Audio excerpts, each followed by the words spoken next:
got the chair up. You know what's interesting? Your product and your service, write this down, works anywhere in the world, okay? Health, business, whatever. But what you need to do is in your pitch, adapt it to the culture that they understand. Even in Australia, if you think about it, you know, Melbourne, Brisbane, Sydney, 3 different cities, but Perth, even though they're all the same and my products are the same, there's sometimes a different mentality. So be aware of the mentality, okay? Be aware of the mentality. And can we please warmly welcome Lourdes Gant. She's going to talk to you about her take on sustainability and AI. Please welcome Lourdes.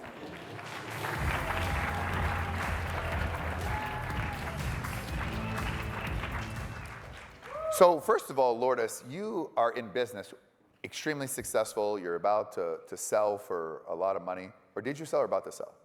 I already sold. Yeah, sold it for a lot of money.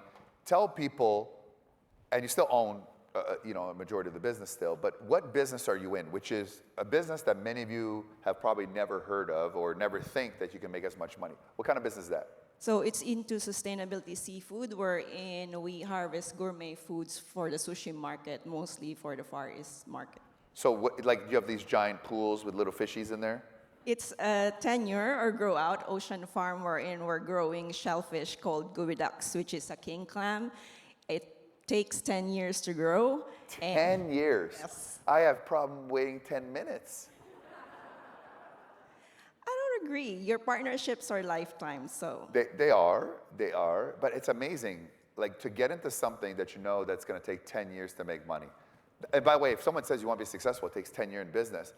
And now you're like AI, and you're taking that same approach that I'm going to be in this in 10 years, except we know that all of us in AI, we have a 2 or 3 year window where we can be first and get a big exit, and you just had another exit.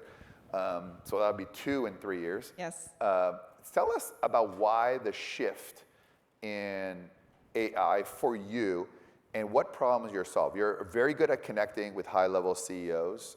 That's one of your things, to infiltrate the networks. What is it that you think you're going to do in the AI, or we're going to do together since we are partners? I love that there's always a purpose at what we do. That's why we ended up being in the business that we were in, which was life underwater, for you who knows the UN Sustainable Development Goals. And for this partnership, it's number 17, which is Partnership for the Goals. There's always a purpose, I think, in terms of what we do in business. And part of that is the leadership that you've shown for us. Second is obviously the partners around this group, that one of the most successful but also heart-centered people. And lastly, stewardship has always been a big DNA of what we do.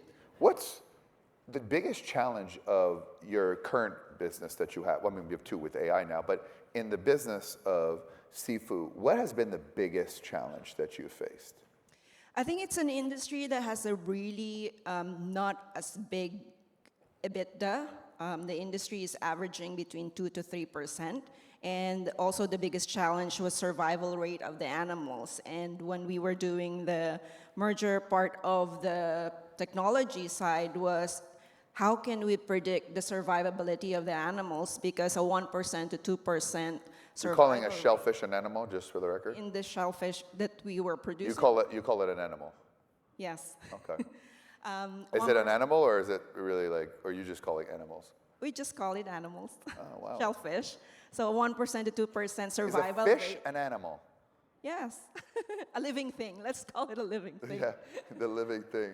Yeah, a 1% to 2% survival rate can increase our valuation between an additional 2 million to 3 million. So how many are produced, they say?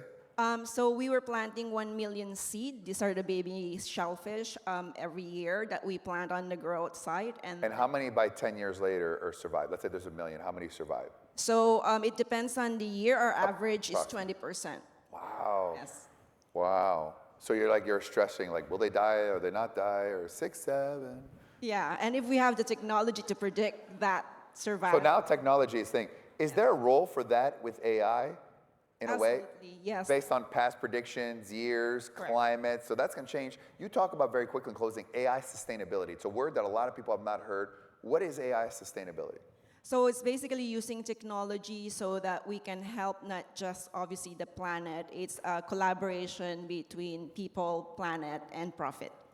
I have to say, I've known you for a long time, and when we had the opportunity to partner, the fact that you make money and a lot of money doing what you're doing, but that notion of like, it's gonna take 10 years before I make money, that's a very special entrepreneur.